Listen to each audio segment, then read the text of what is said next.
Hi friends, my name is Chaitanya Patke and welcome back to my YouTube channel. In this video, we are going to analyze the third display of the third test match which is currently taking place at Rajkot at the Niranjan Shah Cricket Stadium between India and England. And yesterday was a day where England completely dominated India.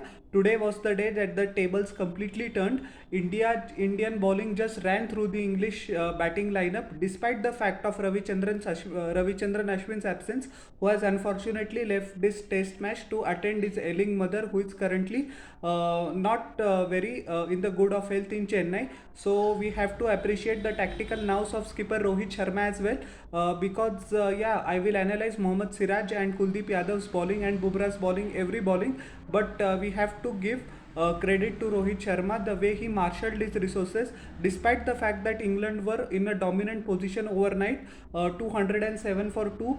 That is very commendable, and many people were starting to question the tactical nous and the ability that Rohit Sharma brings to the table as the Indian Test captain.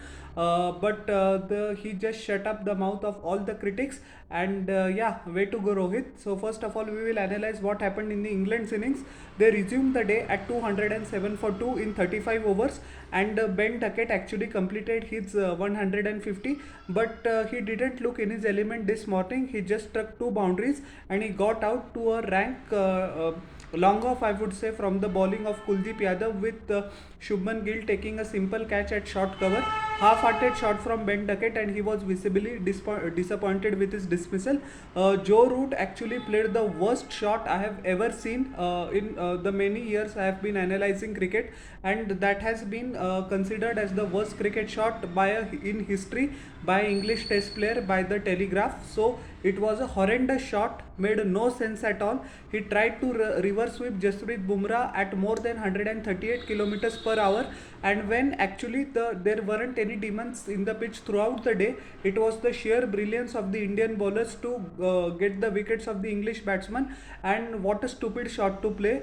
Such stupidity is not expected from a senior English player like Joe Root, and although pass ball ideology is great, it has delivered fantastic results for England. This pitch required the old Joe Root, who could have easily scored 100, but the maniac shot that he played has absolutely no place in Test cricket.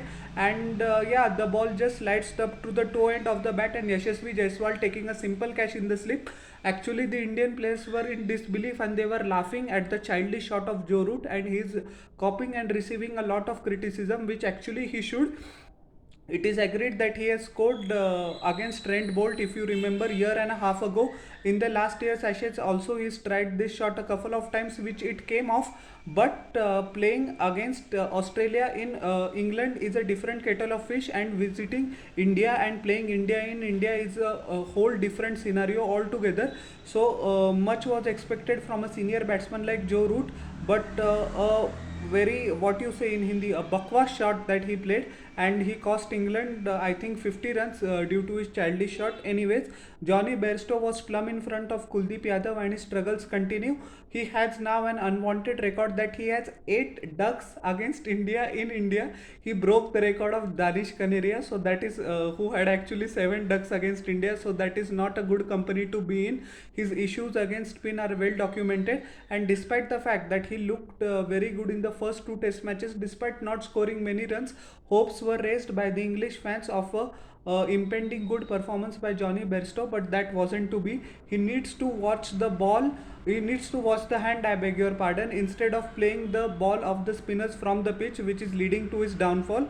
So a technical deficiency which needs to be addressed as soon as possible. Ben Stokes tried to steady the ship, but he also went out to a horrible shot. He scored 41 of 89 deliveries with 6 boundaries. He looked actually pretty good, but he must be very disappointed by the nature of his dismissal.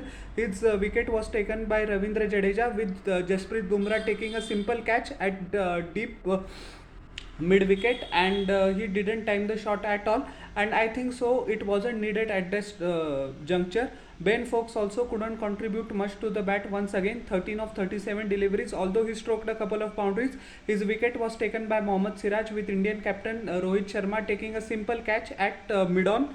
Rehan Ahmed just scored 6 runs. He was cleaned up by a Jaffer from Mohammad Siraj, taking the top of off stump. Tom Hartley, 9 of 17 deliveries, couple of boundaries. He tried to hoik Ravindra Jadeja over deep mid wicket for 6, but completely missed the ball altogether. A first stumping in international cricket as a result for Dhruv Jurel, and hopefully many to come. Mark Wood was not out on 4. And James Anderson was cleaned up towards the latter part of the innings from James Anderson. So England capitulated like 9 pins, and we have to give credit to, as I said at the start of my video, to Rohit Sharma as well as the Mohammad Siraj, who actually was absolutely fire in this test match. He showed that why he is one of the best fast bowlers in the world, and I think along with Jasprit Bumrah and Pat Cummins, these three, Siraj, Bumrah and Cummins, are the best fast bowlers in the test format, at least in the world. What an exceptional performance of him. Got the ball talking at more than 138 to 140 kilometers per hour, and bowled with vigor, bowled with enthusiasm, and he reverse swung the ball as well, which was an added headache for the English batsman. Bowled full length deliveries which tempted the English batsman to play some shots, and that also cost to their downfall, and set up each and every batsman brilliantly before their dismissal. So Mia Magic on in Rajkot. So Jasprit Bumrah in 15 overs, 1 maiden, 54 runs, 1 wicket. 3.6 economy for Jasprit Bumrah. He took the solitary wicket of Joe Root, which was actually gifted by him to Bumrah. Siraj absolutely bred fire today. 21.1 overs, 2 maidens, 84 runs, 4 wickets. One of his best performances. Kuldeep Yadav took 2 wickets today. 8 overs, 2 maidens, 77 runs, 2 wickets. Ravichandran Ashwin took the solitary wicket of Jack Crawley yesterday. He didn't come on to ball today for obvious reasons. And Ravindra Jadeja also picked up 2 wickets by giving away 51 runs. So he went for more than 5 runs per over, but wickets are wickets, and England just capitulated like 9 pins, capitulated like house of cards, however you put in. Brilliant performance by Team India. India had a lead of 126 runs going into their second innings, and from there on it was Jazz ball, that is Yashasvi Jaiswal's second 100 of this series, and might be one of his best. India finished the day in 51 overs at 196 for 2. We scored at a run rate of almost 4 runs per over, that is 3.84 runs per over, and we have a tremendous lead of 322 runs. Jaiswal 104 of 133 deliveries, 5 massive sixes and 9 boundaries to go with it, at an excellent strike rate of 78.2, and he just hammered English bowlers all over the park. He was particularly severe on off-spinner Tom Hartley, who is known for turning up in the second innings, but he just couldn't conjure up his magic at all, because Jaiswal kept smashing him over mid-wicket, over mid-on. He used his feet pretty well, which is his trademark, rotated the strike. He was equally proficient in the offside as well. Many people associate Yashasvi Jaiswal games towards the leg side, and in 1 over actually he smashed 6-4, 4-6, 4. He took Tom Hartley to the cleaners, and he was very frustrated, visibly slow, but many Barmy Army supporter as well as the English players will appreciate the class that Yashasvi Jaiswal brings, and only sky is the limit for Yashasvi. Unfortunate end to his innings. Actually he was feeling a back spasm for quite a bit of time, and the team management decided not to risk him further, as now we are in a very solid position to win this test match. We have to remember that he can return tomorrow as well. He is retired hurt, he is not out actually, so he can return. Rohit Sharma, the skipper, unfortunately couldn't conjure his magic in the second innings. Tried to sweep a ball from Joe Root, which was actually too full to be swept, and paid the price. 19 of 28 deliveries with 3 boundaries. He looked in good touch, but he will be very disappointed by the poor shot that he played. Shubman Gill came into his own in the second innings. 65 not out. He is currently of 120 deliveries, 2 massive sixes and 6 fours.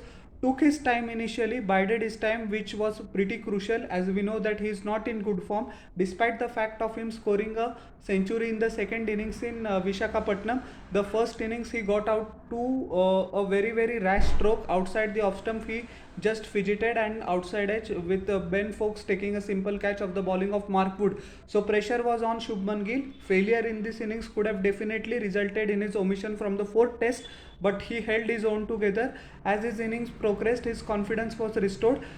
He smacked couple of boundaries of Tom Hartley, which gave him the confidence. Came down the track and hammered a six as well, which showed that his confidence level is getting up to the Shubman Gill that we all saw 1 year ago, and the Shubman Gill we definitely see in the IPL as well as the ODI format. Fingers crossed that he will reach his 100 and cement his place in the longer run. Rajat Patidar is proving a point of concern for the team management. Once again not performing in this innings. A 0 of 10 deliveries with Tom Hartley taking its wicket, with Rehan Ahmed taking a very simple catch, loose shot from Rajat Patidar, and he has to remember that the competition is so much in the Indian team that he won't get such opportunities time and again, and if he keeps performing like this, the next test match could well be the last test match of this career. That is the severity of competition of places in the Indian squad. So hopefully he turns up in the second innings or the next test match. And the night watchman, the designated night watchman, the Night Hawk Kuldeep Yadav was sent in after the dismissal of Patidar, and he's not out on 3 of 15 deliveries. So all in all, 322 runs, healthy lead. In my opinion, we should give England a target of anywhere between 450 to 475 tomorrow, and at least play out one full session and 10 to 12 overs of the second session. So that will build the pressure on the English side, and India firmly the favourites despite the fact of Ravichandran's Ashwin absence. So how did you like my analysis of the third day's play? Please tell me in the comment section below, and don't forget to like, share and subscribe to my channel and press the bell icon for further notifications. We'll meet in the next video. Till then everyone, bye.